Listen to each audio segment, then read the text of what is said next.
ಬಿಡದಿಯಲ್ಲಿ township ಮಾಡೋದು CM DK Shivakumar ಅವರ ಕನಸು. ಈಗಾಗಲೇ ಭೂಸ್ವಾಧೀನ ಕಾರ್ಯಕ್ಕೂ ಕೂಡ ಅವರು ಮುಂದಾಗಿದ್ದಾರೆ. ಆದರೆ ಅನ್ನದಾತರ ಆಕ್ರೋಶದ ಕಟ್ಟೆ ಒಡೆದಿದೆ. ಸರ್ಕಾರದ ಯೋಜನೆ ವಿರುದ್ಧ ಬೃಹತ್ ಹೋರಾಟಕ್ಕೆ ವೇದಿಕೆ ಸಜ್ಜಾಗಿದೆ. ಇತ್ತ ವಿಪಕ್ಷಗಳು ಕೂಡ ಸರ್ಕಾರದ ವಿರುದ್ಧ ಮುಗಿಬಿದ್ದಿವೆ. ಬಿಡದಿ ಟೌನ್ಶಿಪ್ಗೆ ರೈತರ ವಿರೋಧ, ತೀವ್ರಗೊಂಡ ಹೋರಾಟ.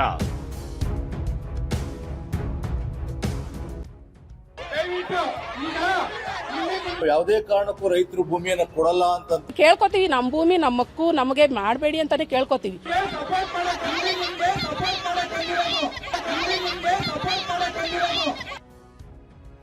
ಸರ್ಕಾರ ವಿಪಕ್ಷಗಳ ನಡುವೆ ಬಿಡದಿ ಬಡಿದಾಟ, ಬಿಜೆಪಿ ಜೆಡಿಎಸ್ ಟೀಕೆ. ಬೆಂಗಳೂರು ನಗರದಲ್ಲೇ ಮೂಲಭೂತ ಸೌಕರ್ಯಗಳನ್ನು ಕೊಡಲಿಕ್ಕೆ ಆಗದೆ ಇರತಕ್ಕಂಥ ಸರ್ಕಾರ ಅಲ್ಲಿ ಯಾವ ಮೂಲಭೂತ ಸೌಕರ್ಯ ಕೊಡ್ತೀವಿ ಅಂತ ಅಲ್ಲಿ ಅಕ್ವೈರ್ ಮಾಡಕ್ ಹೊರಟಿದ್ದೀರಿ? ನಿಮ್ಗೆ ಅಜ್ಜಯ್ಯ ಇನ್ನೂ ಕರುಣೆ ತೋರಿಸ್ತಿಲ್ವಾ ಯಾವ ರೀತಿ ಬದುಕಬೇಕು ಅಂತ ಹೇಳಿ? ಆ ಅಜ್ಜಯ್ಯ ನಿಮಗೆ ಇಲ್ಲಿ ಟೌನ್ಶಿಪ್ ಮಾಡು ಅಂತ ಹೇಳೋರ? ಬಿಡದಿ ಟೌನ್ಶಿಪ್ ವಿರುದ್ಧ ರೈತರ ಹೋರಾಟದ ಜೊತೆಗೆ ರಾಜಕೀಯ ತಿಕ್ಕಾಟಕ್ಕೂ ಕಾರಣವಾಗಿದೆ. ರೈತರ ವಿರೋಧವನ್ನ ಲೆಕ್ಕಿಸದೆ ಭೂ ಸ್ವಾಧೀನಕ್ಕೆ ಸರ್ಕಾರ ಅಧಿಸೂಚನೆ ಹೊರಡಿಸಿದೆ. ಇದು ರೈತರ ಆಕ್ರೋಶದ ಬೆಂಕಿಗೆ ತುಪ್ಪ ಸುರಿದಂತಾಗಿದೆ. ಭೂ ಸ್ವಾಧೀನಕ್ಕೆ ಗುರುತಿಸಲಾಗಿರುವ 9 ಕಂದಾಯ ಗ್ರಾಮಗಳ ಪೈಕಿ ಮೊದಲ ಹಂತದಲ್ಲಿ 3 ಗ್ರಾಮಗಳ 516 ಎಕರೆ ಭೂ ಸ್ವಾಧೀನಕ್ಕೆ ಸರ್ಕಾರ ಅಂತಿಮ ಅಧಿಸೂಚನೆ ಹೊರಡಿಸಿದೆ.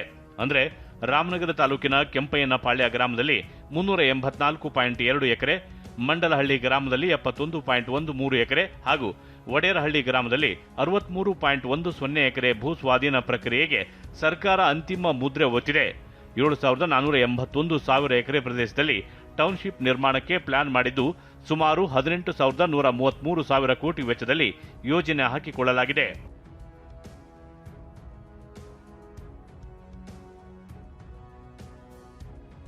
ಪ್ರಮುಖವಾಗಿ ಕೆಂಪಯ್ಯನಪಾಳ್ಯ, ಒಡೇರಹಳ್ಳಿ ಮತ್ತು ಮಂಡಲಹಳ್ಳಿ ಈ 3 ಕಂದಾಯ ಗ್ರಾಮಗಳಲ್ಲಿ 516 ಎಕರೆಯಷ್ಟು ಭೂಮಿಯನ್ನು ಭೂಸ್ವಾಧೀನಕ್ಕೆ ಈಗ ಅಂತಿಮ ಅಧಿಸೂಚನೆಯನ್ನು ಕೂಡ ಹೊರಡಿಸಿರುವಂಥದ್ದು. ನಾನಿವಾಗ ಕೆಂಪಯ್ಯನಪಾಳ್ಯದ ಗ್ರಾಮದ ಬಳಿ ಇರುವಂಥ ಒಂದು ರೈತರ ಜಮೀನು ಬಳಿ ಕೂಡ ಇದ್ದೀನಿ. ನೀವು ಕೂಡ ದೃಶ್ಯದಲ್ಲಿ ನೋಡ್ಬೋದು. ಇದು ಬೆಂಗಳೂರು ದಕ್ಷಿಣ ಜಿಲ್ಲೆ ರಾಮನಗರ ತಾಲೂಕಿನ ಕೆಂಪಯ್ಯನಪಾಳ್ಯ ಗ್ರಾಮದ ಜಮೀನು. ಈ ಒಂದು ಸ್ಥಳಕ್ಕೆ ನಾವು ಬಂದಂಥ ಸಂದರ್ಭದಲ್ಲಿ ಸಿಲಿಕಾನ್ ಸಿಟಿಯಿಂದ ಕೇವಲ ಒಂದು 20-25 ಕಿಲೋಮೀಟರ್ ದೂರದಲ್ಲಿದೆ. ಯಾವುದೋ ಒಂದು ಮಲೆನಾಡಿನ ಪ್ರದೇಶಕ್ಕೆ ಬಂದಂಥ ರೀತಿಯಲ್ಲಿ ಫೀಲ್ ಆಗ್ತಾ ಇದೆ. ಈ ಭಾಗದ ರೈತರು ನೂರಾರು ವರ್ಷಗಳಿಂದಲೂ ಕೂಡ ಇಲ್ಲಿ ವ್ಯವಸಾಯವನ್ನು ಮಾಡಿಕೊಂಡು ಬದುಕನ್ನು ಕಟ್ಕೊಂಡಿದ್ದಾರೆ. ಅವರಿಗೆ ಇಲ್ಲಿನ ವ್ಯವಸಾಯವೇ ಜೀವನ.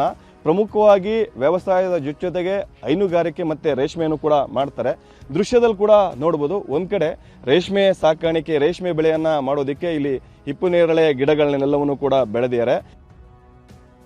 ಟೌನ್ಶಿಪ್ ವಿರುದ್ಧ ಸಿಡಿದೆದ್ದ ರೈತರು ಜೂನ್ 22ರಂದು ಬೃಹತ್ ಪ್ರತಿಭಟನೆ. ವಿರೋಧದ ನಡುವೆಯೂ ಸರ್ಕಾರ ಭೂ ಸ್ವಾಧೀನಕ್ಕೆ ಗ್ರೀನ್ ಸಿಗ್ನಲ್ ಕೊಟ್ಟಿರೋದು ರೈತರನ್ನ ಮತ್ತಷ್ಟು ಕೆರಳಿಸಿದೆ. ಸರ್ಕಾರದ ವಿರುದ್ಧ ಹೋರಾಟಕ್ಕೆ ರೈತರು ಸಿದ್ಧತೆ ನಡೆಸುತ್ತಿದ್ದು ಜೂನ್ 22ರಂದು ಬೃಹತ್ ಪ್ರತಿಭಟನೆಗೆ ಕರೆ ನೀಡಲಾಗಿದೆ. ಇಂದು ರಾಮನಗರದ ಎಪಿಎಂಸಿ ಆವರಣದಲ್ಲಿರುವ ರೈತ ಭವನದಲ್ಲಿ ಪೂರ್ವಭಾವಿ ಸಭೆ ನಡೆಸಿದ ರಾಜ್ಯ ರೈತ ಸಂಘದಿಂದ ಬೈರಮಂಗಲ ಚಲೋಗೂ ಕರೆ ನೀಡಿದೆ. ಯಾವುದೇ ಅಧಿಕಾರಿಗಳು ಗ್ರಾಮ ಪ್ರವೇಶ ಮಾಡದಂತೆ ತಡೆಯಲು ನಿರ್ಧರಿಸಲಾಗಿದ್ದು ಸುಮಾರು 9 ಜಿಲ್ಲೆಗಳಿಂದ ರೈತರು ಆಗಮಿಸುವ ನಿರೀಕ್ಷೆ ಇದೆ. ರೈತರ ಹೋರಾಟಕ್ಕೆ ಬಿಜೆಪಿ, ಜೆಡಿಎಸ್ ಹಾಗೂ ವಿವಿಧ ಕಾರ್ಮಿಕ ಸಂಘಟನೆಗಳು, ಕನ್ನಡ ಪರ ಸಂಘಟನೆಗಳು ಕೂಡ ಸಾಥ್ ನೀಡಲಿವೆ.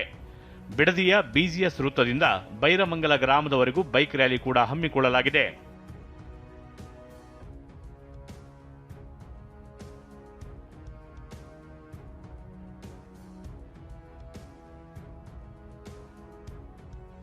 ಬಿಡದಿ ಟೌನ್ಶಿಪ್ ತಿಕ್ಕಾಟ ರಾಜಕೀಯ ಸ್ವರೂಪ ಪಡೆದುಕೊಂಡಿದ್ದು ಸರ್ಕಾರದ ವಿರುದ್ಧ ಬಿಜೆಪಿ ಹಾಗೂ ಜೆಡಿಎಸ್ ನಾಯಕರು ಕಿಡಿಕಾರಿದ್ದಾರೆ.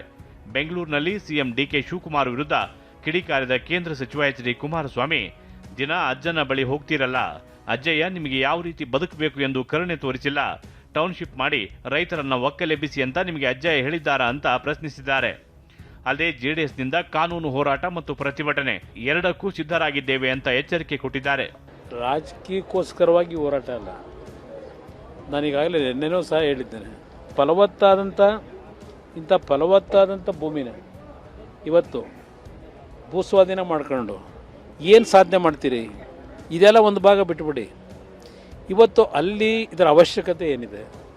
ಬೆಂಗಳೂರು ನಗರದಲ್ಲೇ ಇವತ್ತು ಸರಿಯಾದ ರೀತಿಯ ಮೂಲಭೂತ ಸೌಕರ್ಯಗಳನ್ನು ಕೊಡಲಿಕ್ಕಾಗದೇ ಇರತಕ್ಕಂಥ ಸರ್ಕಾರ ಅಲ್ಲಿ ಯಾವ ಮೂಲಭೂತ ಸೌಕರ್ಯ ಕೊಡ್ತೀವಿ ಅಂತ ಅಲ್ಲಿ ಅಕ್ವೈರ್ ಮಾಡಕ್ಕೆ ಹೊರಟಿದ್ದೀರಿ? ಲ್ಯಾಂಡ್ ದಂಧೆ ನಡೆಸ್ಲಿಕ್ಕೆ ಅಷ್ಟೇ ತಾನೆ. ನಿಮಗೆ ನಿಜಕ್ಕೂ ರೈತರ ಬಗ್ಗೆ ಕಳಕಳಿ ಇರ್ತಕ್ಕಂಥವ್ರ ನೀವು ದಿವಸ ಇಲ್ಲೆಲ್ಲ ಹೋಗ್ತಿರಲ್ಲ, ನಿಮ್ಗೆ ಅಜ್ಜಯ್ಯ ಇನ್ನೂ ಕರುಣೆ ತೋರಿಸ್ತಿಲ್ವಾ ಯಾವ ರೀತಿ ಬದುಕಬೇಕು ಅಂತೇಳಿ? ಅಜ್ಜಯ್ಯನ ರಕ್ಷಣೆ ನಿಮಗಿದೆ. ಅಜ್ಜಯ್ಯನ ರಕ್ಷಣೆಯಿಂದ ಇವತ್ತು ಎಲ್ಲದಕ್ಕೂ ಅಜ್ಜಯ್ಯನ ಹೆಸರು ಹೇಳ್ತೀರಿ. ಆ ಅಜ್ಜಯ್ಯ ನಿಮಗೆ ಇಲ್ಲಿ ಟೌನ್ಶಿಪ್ ಮಾಡು ಅಂತ ಹೇಳೋರ, ರೈತರನ್ನ ಒಕ್ಲೆಪ್ಸು ಅಂತ ಹೇಳೋರ? ನಿಮ್ಮ ಅಜ್ಜಯ್ಯನಿಗೊಂದ್ಸಲ ಕೇಳ್ಕೊಳ್ಳಿ.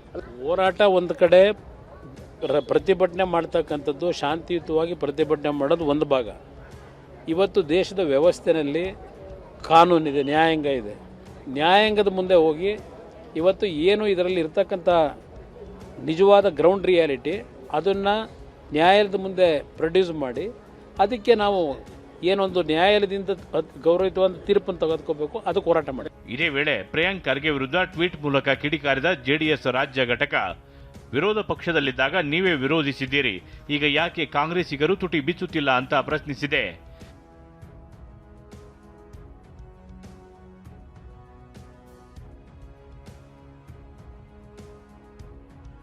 ಜೆಡಿಎಸ್ ಆರೋಪಕ್ಕೆ ತಿರುಗೇಟು ಕೊಟ್ಟ ಮಾಜಿ ಸಂಸದ ಡಿಕೆ ಸುರೇಶ್, ಯಾರೂ ಕೂಡ ರೈತರನ್ನ ಒಕ್ಕಲೆಬ್ಬಿಸುತ್ತಿಲ್ಲ, ಬಿಡದಿ ಟೌನ್ಶಿಪ್ ಎಚ್ಡಿಕೆ ಯೋಜನೆ ಕುಮಾರಸ್ವಾಮಿ ಆರೋಪ ಮಾಡ್ತಿದ್ದಾರೆ ಅಷ್ಟೇ ಅಂದಿದ್ದಾರೆ.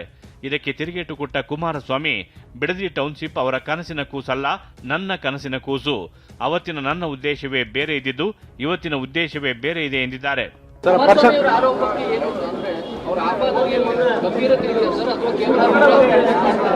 ಅವರು ಆರೋಪ ಮಾಡಬೇಕು, ಮಾಡ್ತಾ ಇದ್ದಾರೆ. ಅದು ಅವರು ಮಾಡಿರ್ತಕ್ಕಂಥ ಯೋಜನೆ, ಅದನ್ನ ನಾವು ಮುಂದುವರಿಸ್ತಾ ಇದ್ದೀವಿ. ಅವರು ಆರೋಪ ಮಾಡಬೇಕು, ಮಾಡ್ತಾ ಇದ್ದಾರೆ. ಅದು ಅವರು ಮಾಡಿರ್ತಕ್ಕಂಥ ಯೋಜನೆ, ಅದನ್ನ ನಾವು ಮುಂದುವರಿಸ್ತಾ ಇದ್ದೀವಿ. ಇಲ್ಲೇ ಅದಕ್ಕೆ ಬಿಡದಿಲ್ಲೇ ಯಾಕೆ ಮಾಡಕ್ಕೆ ಹೊರಟಿದ್ದೀರಿ? ಇದು ಅವ್ರ ಕನಸಿನ ಕೂಸಲ್ಲ, ನನ್ನ ಕನಸಿನ ಕೂಸೇನೆ.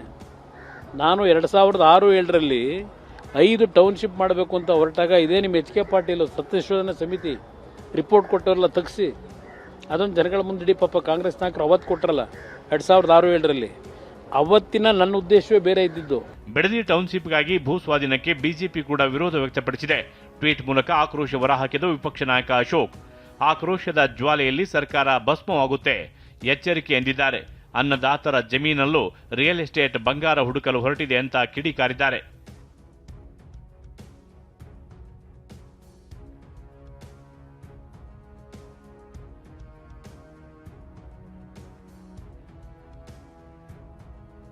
ಯೋಜನೆಯಿಂದ ಸಾಕಷ್ಟು ಅನುಕೂಲ ಆಗಲಿದೆ, ಜಿವಿಐಟಿಗೆ ರೈತರಿಂದಲೇ ಬೆಂಬಲ.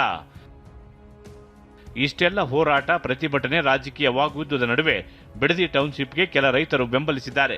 ಕೊಳಚೆ ನೀರಲ್ಲಿ ವ್ಯವಸಾಯ ಮಾಡಲು ಆಗಲ್ಲ, ಯೋಜನೆಯಿಂದ ನಮ್ಮ ಮಕ್ಕಳಿಗೆ ಅನುಕೂಲ ಆಗಲಿದೆ ಎಂದಿದ್ದಾರೆ. ಈ ಯೋಜನೆ ನಮ್ಮ ಮುಖ್ಯಮಂತ್ರಿಗಳಾದ DK ಶಿವಕುಮಾರ್ ಅವರು ನಮಗೆ ಅತ್ಯುನ್ನತ ಪರಿಹಾರ ಮತ್ತು ಅನೇಕ ಸವಲತ್ತುಗಳನ್ನು ನೀಡ್ತೀವಿ ಅಂತ ಭರವಸೆ ಕೊಟ್ಟಿದ್ದಾರೆ. ಈ ಎಲ್ಲ ಜಮೀನು ನಾವು ಸರ್ಕಾರಕ್ಕೆ ಏನು ಅಧಿಸೂಚನೆ ಹೊರಡಿಸವ್ರೆ ಅದ್ರ ಪರವಾಗಿ ನಾವು ಅಂತಿಮ ನೋಟಿಸ್ ಅನ್ನು ಕೂಡ ನಾವು ತಗೊಂಡಿದ್ದೀವಿ. ಈ ಯೋಜನೆಗೆ ನಾವು ಭೂಮಿ ಕೊಡಲು ಸಿದ್ಧ ಆಗಿದೆ. ಈ ಜಮೀನು ಬಂದು ಒಣ ಭೂಮಿ, ಮಳೆ ಆಶ್ರಿತ ಭೂಮಿ ಆದ್ರಿಂದ ನಾವು ಮಳೆನೇ ಕಾಯ್ಕೋಬೇಕು. ಆದರೂ ಕೂಡ ನಾನು ಒಂದು ಬೋರ್ವೆಲ್ ಹಾಕ್ಸಿಕೊಂಡಿದ್ವಿ. ಆ ಬೋರ್ವೆಲ್ಲು ಈ ಮಳೆ ಕೈ ಕೊಟ್ಟಿದ್ದರಿಂದ ಅದು ಫುಲ್ಲು ಡ್ರೈ ಆಗೋಯ್ತು. ಆದರೆ ನಾವು ಹಂಗೂ ಒಂದು 5 ಲಕ್ಷ ರೂಪಾಯಿ ಸಾಲ ಮಾಡ್ಕೊಂಡು ಇವಾಗ PLD ಬ್ಯಾಂಕಲ್ಲಿ ಸಾಲ ತೀರಿಸ್ತಾ ಇದ್ದೀವಿ. ಮತ್ತು ನಮ್ಮ ಜಮೀನಿಗೆ ಹೋಗೋಕ್ಕೆ ಯಾವುದೇ ದಾರಿ ಇಲ್ಲ.